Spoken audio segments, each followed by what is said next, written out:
بسم اللہ الرحمن الرحیم الحمدللہ رب المعصومین یا ہوا یا من لا یعلم ما ہوا کیف ہوا حیث ہوا این ہوا الا ہوا وذی العزت والجبروت الصلاة والسلام علی خلق اول بنور ربہ وبقدرتہ وبجلالہ وبکمالہ اسرتہ خیر اسرت شجرتہ خیر شجرت اسمہ احمد مرفوع علی العرش وعرضین محمد صلوات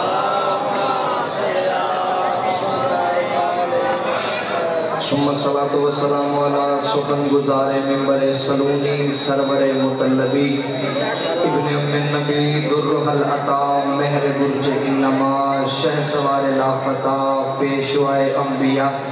قربت الوسطی کلمت الحسنہ سید الاوصیاء اماد الاسفیاء رکن الاولیاء آیت اللہ العظمی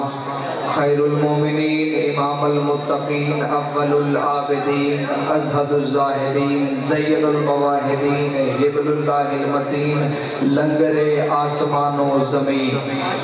وجہ اللہ عین اللہ نور اللہ سر اللہ باب اللہ اذن اللہ اسد اللہ الغالب غالب علی کل غالب علی ابن ابی طالب صلوات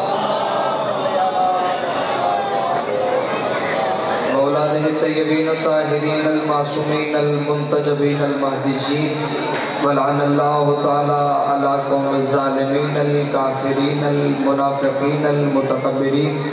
اما بعد فقد قال رسول اللہ صلی اللہ علیہ وآلہ وسلم اول ما خلق اللہ نوری بلندر صلوات دعا ہے کہ مالکان عزت بارگاہ عزت میں آئے ہوئے ہر صاحب عزت کی عزت کو محفوظ فرمائے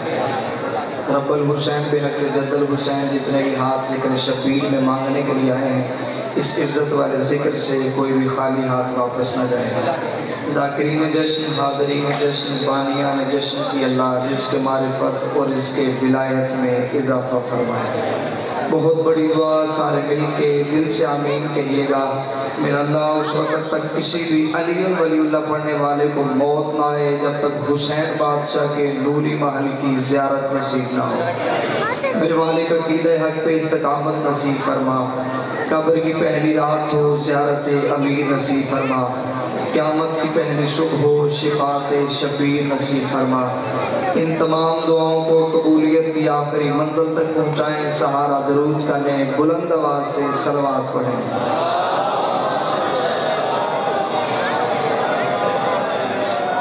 اگر زحمت نہ سمجھیں تو جو پیچھے بندے بیٹھے ہیں وہ سارے تھوڑا تھوڑا آگے آ جائیں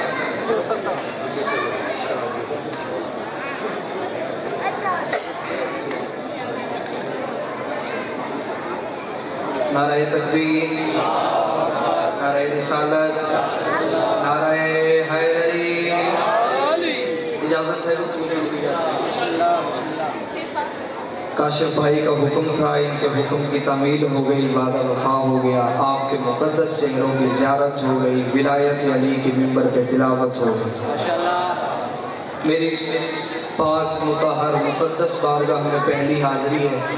میں نے کبھی منبر پہ آ کے یہ جملہ نہیں کہا کہ میں آپ کے مزاج سے واقف نہیں کیونکہ میرا عقیدہ ہے کہ پوری کائنات میں علی والوں کا مزاج ایک ہی ہوتا ہے اب جو بول سکے وہ رحمت فرمائے جس کا عقیدہ میرے ساتھ ہے وہ بولیں جب امام ایک ہے تو مزاج بھی ایک ہی ہوگا ربیع الاول کا مہینہ ہے میں کیا کہوں یہ کب سے ہیں میں جشن کا پہلا جملہ پہلی سطر آپ کے اذہان عالیہ کے حوالے کرنے لگا ہوں اور یقین کامل ہے نہ سطر ضائع ہوگی نہ لفظ کا لہو ہوگا جو جھوٹوں سے سچا کہلوائے اسے صادق کہتے ہیں جو صادقوں سے صادق کہلوائے اسے صادق آل محمد کہتے ہیں بولے وہ بندہ جو خیرات سیدہ سے لینے کے لیے آیا ہے اسے صادق آل محمد کہتے ہیں میں کیا بتاؤں یہ کب سے ہیں جب کب نہ تھا اور یہ تھے، جب نہ جب تھا نہ کب تھا، نہ گھڑی تھی نہ گھڑیال تھے، نہ دریا میں روانی تھی نہ سمندر میں طغیانی تھی، نہ بادل میں شور تھا نہ ہوا میں زور تھا، نہ کلیوں میں چٹک تھی نہ پھولوں میں مہک تھی، نہ سبزے میں لہک تھی نہ آگ میں دمک تھی، نہ ہیرے میں چمک تھی نہ لیموں میں کھٹاس تھی، نہ کند میں مٹھاس تھی، نہ پہاڑوں کی اونچائیاں تھی نہ غاروں کی گہرائیاں تھی، نہ یوسف کی جدائیاں تھی نہ یعقوب کی دہائیاں تھی، نہ قرض کی خبر تھی نہ عشق کی نظر تھی، ایک لا الہ کی ہستی تھی، ایک الا اللہ کی مستی تھی۔ بادشاہ حسین عزتوں سے نوازے، ایک لا الہ کی ہستی تھی، ایک الا اللہ کی مستی تھی، ایک عزت دینے والا تھا، ایک عزت پانے والا تھا، ایک بننے والا تھا، ایک بنانے والا تھا۔ ربیع الاول کا مہینہ ہے، ہمارے اہل سنت بھائی 12 ربیع الاول کو جشن منا چکے،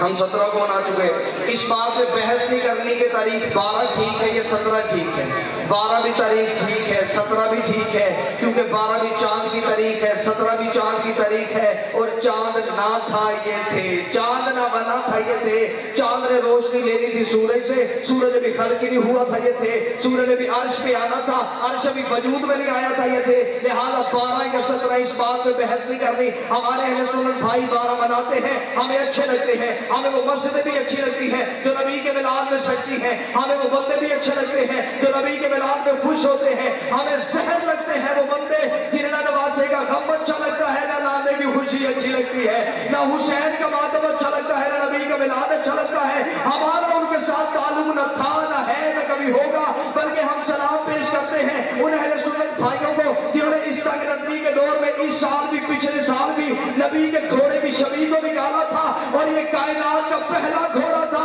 جسے دیکھ کے مولوی کا نکاح بھی نہیں ٹوٹا، اور یہ کائنات کا پہلا گھوڑا تھا جسے دیکھ کے مسلمان خوش ہوا تھا۔ ہم تنگ نظر لوگ نہیں، ہم اعلیٰ طرف لوگ ہیں، ہم کا کام تنقید نہیں کرتے، بلکہ میں منبر آل محمد سے شیعہ قوم کا ماتمی ہونے کی حیثیت سے ان اہل سنت بھائیوں کو سلام پیش کرتا ہوں جنہوں نے اس سال بھی پچھلے سال بھی نبی کے گھوڑے کی شبیہ کو نکالا تھا، اور مولوی نے اس بات کو پکڑ لیا اور کہ یہ شیعوں کا گھوڑا تو نہیں تھا، یہ ماتمیوں کا گھوڑا تو نہیں تھا، یہاں پہ زنجیر زنی تو نہیں ہو رہی تھی، یہ تو نبی کی سواری کی شبیہ تھی، یہ تو نبی کی سواری کی شبیہ تھی۔ چل ہمیں اتنا تو پتہ چل گیا کہ اس بار تجھے نبی کی سواری یاد آئی ہے، اگلی بار تجھے نبی کے سوار یاد، ایسے نہیں ہاتھ بلند کر کے ہائے غریب، اس بار تجھے نبی کی سواری یاد آئی، اگلی بار تجھے نبی کے سوار یاد آئے۔ اور ہاں آل محمد عالم الغیب نہیں، یہ ناظر الغیب ہے۔ بندے آج اعتراض کرتے ہیں کہ رسول خدا غیب نہیں جانتے ہیں، یہ منبر کا غلاف ہے، میرا ہاتھ ہے، جب میں نے اس تحلیش پہ سجدہ کیا میں نے کہا دیکھوں آل محمد غیب جانتے ہیں یا نہیں جانتے، مجھے حقیقت ہی کچھ اور نظر آئی ہے، اس در کے جانور بھی غیب جانتے ہیں، جو چہرے پریشان ہو گئے ہیں، کہا میں نے کی یہ دلیل میں دے کے جاؤں گا، اس در کے جانور بھی غیب جانتے ہیں۔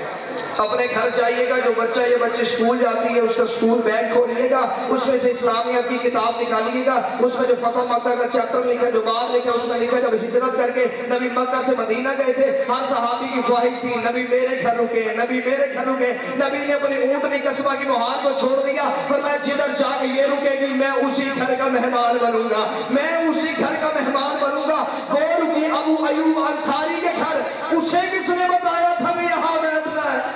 نہ جو ہاتھ ابھی تک تائید کے لیے نہیں اٹھ سکے، اسے کس نے بتایا تھا کہ یہاں آگے بیٹھے؟ میرے اہل سنت بھائیوں کے مولانا شبلی نعمانی نے اپنی کتاب میں لکھا، اصل وجہ یہ تھی اس اونٹنی پہ محمد بیٹھا کرتے تھے، نبی کے تھوڑی دیر بیٹھنے کی وجہ سے وہ نبوت کے مزاج کو سمجھ گئی تھی، وہ نبوت کے طریقے کو سمجھ گئی تھی۔ کاش شبلی نعمانی زندہ ہوتا، میں اس کے سامنے ہاتھ جوڑ کے پوچھتا جس پہ نبی تھوڑی دیر کے لیے بیٹھے وہ تو نبوت کے مزاج کو سمجھ جاتی ہے، اور جو نبی کے کانٹوں پہ سوار